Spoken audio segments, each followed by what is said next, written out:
Assalamualaikum warahmatullahi wabarakatuh. Assalatu wassalamu ala asyrofil anbiya'i wal mursalin wa ala alihi wa sahbihi ajmain amma ba'du.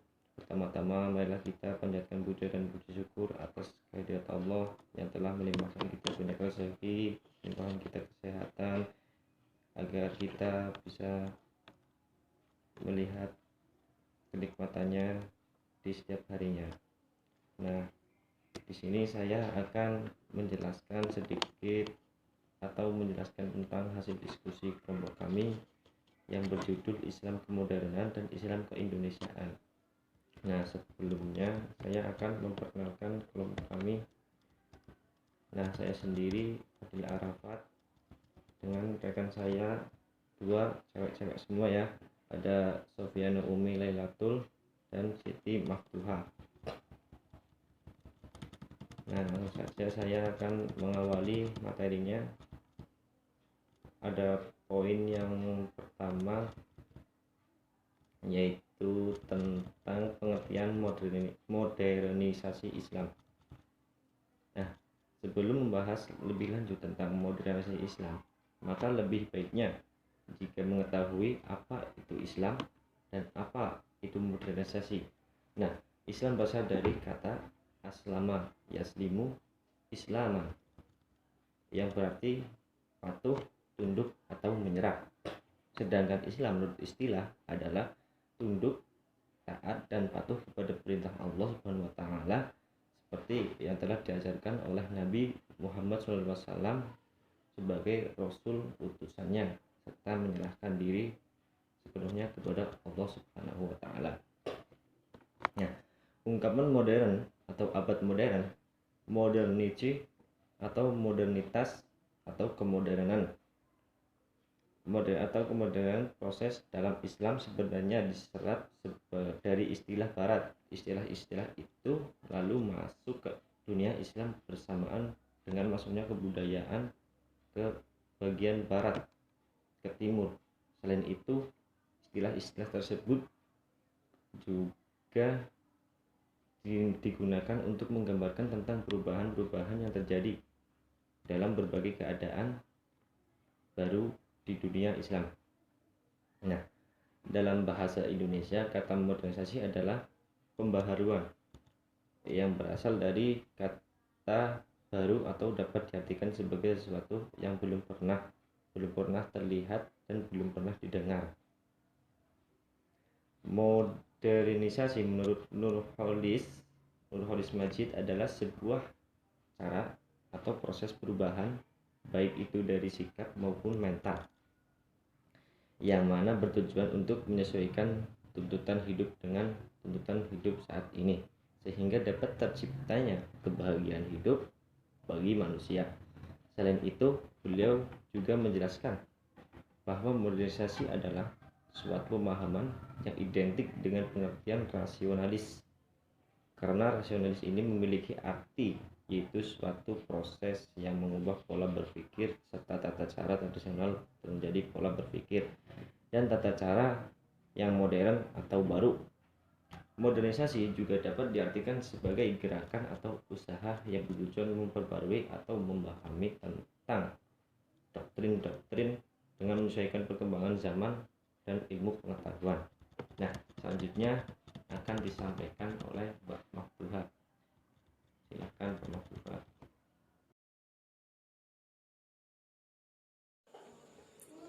Nah, di sini saya akan meneruskan penjelasan dari teman saya. Ya, saya akan menjelaskan tentang orientasi ideologi masyarakat Indonesia.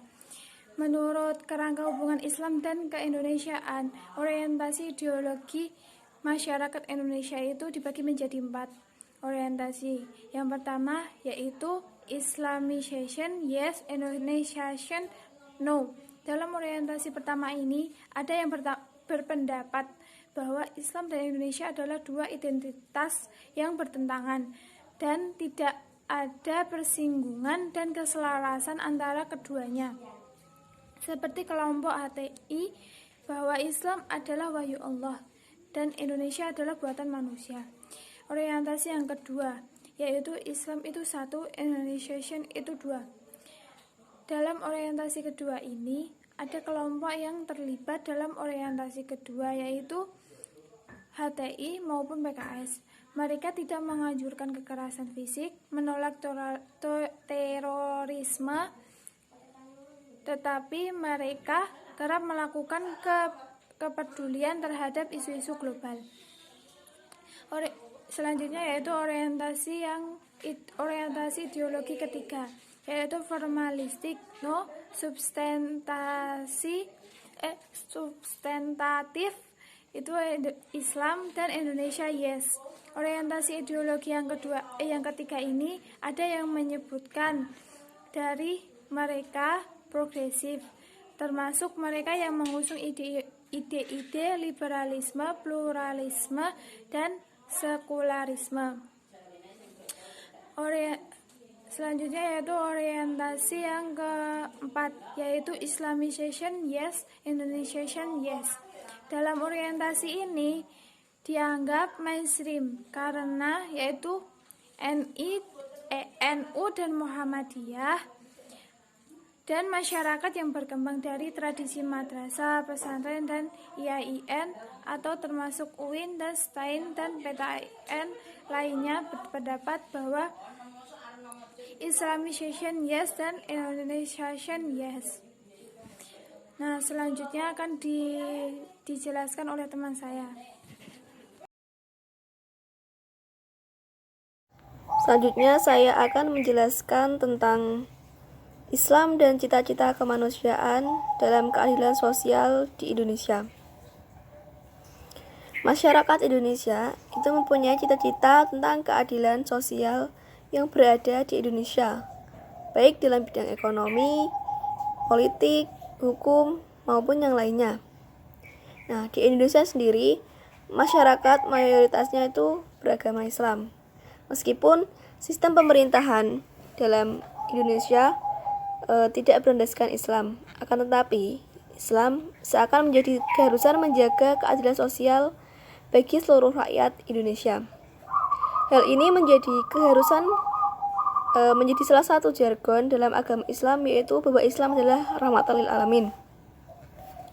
Nah, berbicara tentang keadilan, menurut Nurcholish Madjid, kata adil yaitu sikap yang menengahi. Nilai keadilan adalah nilai yang mutlak diperlukan dalam setiap kehidupan sosial, politik, ekonomi, yang mana nilai politik tidak akan bermakna tanpa adanya nilai ekonomi.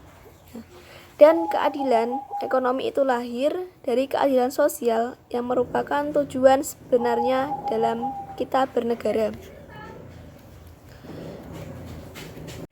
Maka ada beberapa cita-cita masyarakat Islam terhadap keadilan sosial, yaitu sebagai berikut.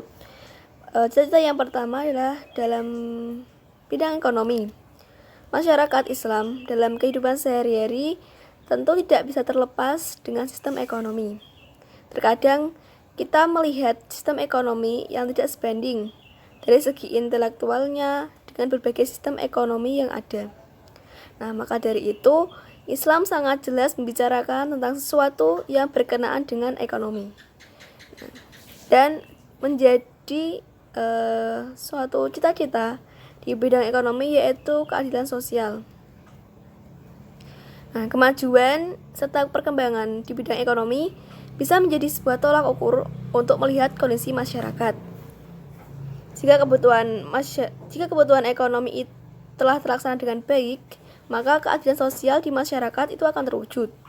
Nah, oleh sebab itu, masalah ekonomi menjadi penting dan harus diperhatikan oleh semua elemen masyarakat atau semua pihak yang harus berperan penting dalam hal ini, dan menjadi cita-cita bersama demi terwujudnya kesejahteraan warga Indonesia.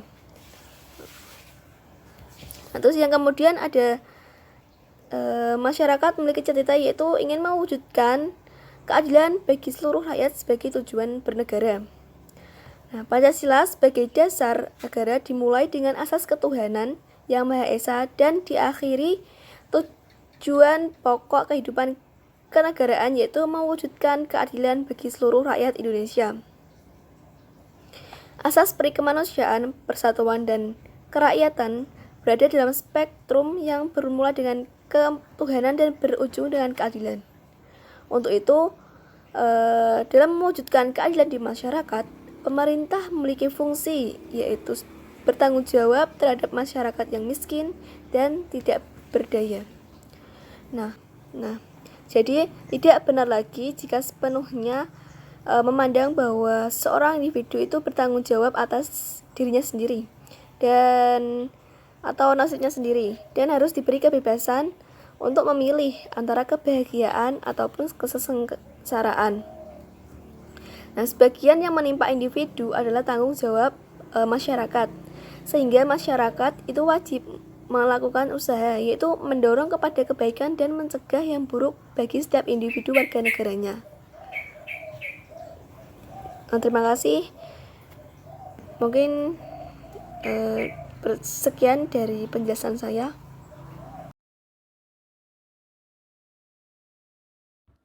Nah, kesimpulannya dari pembahasan yang tadi adalah modernisasi adalah cara atau usaha-usaha yang bertujuan untuk mengubah paham-paham, adat istiadat dan yang lainnya agar dapat sesuai dengan pendapat dan keadaan baru yang ditimbulkan oleh pengetahuan dan teknologi modern. Jadi seperti itu ya. Mungkin sekian dari kelompok kami. Apabila banyak salah mohon dimaafkan. Sekian, terima kasih. Assalamualaikum warahmatullahi wabarakatuh.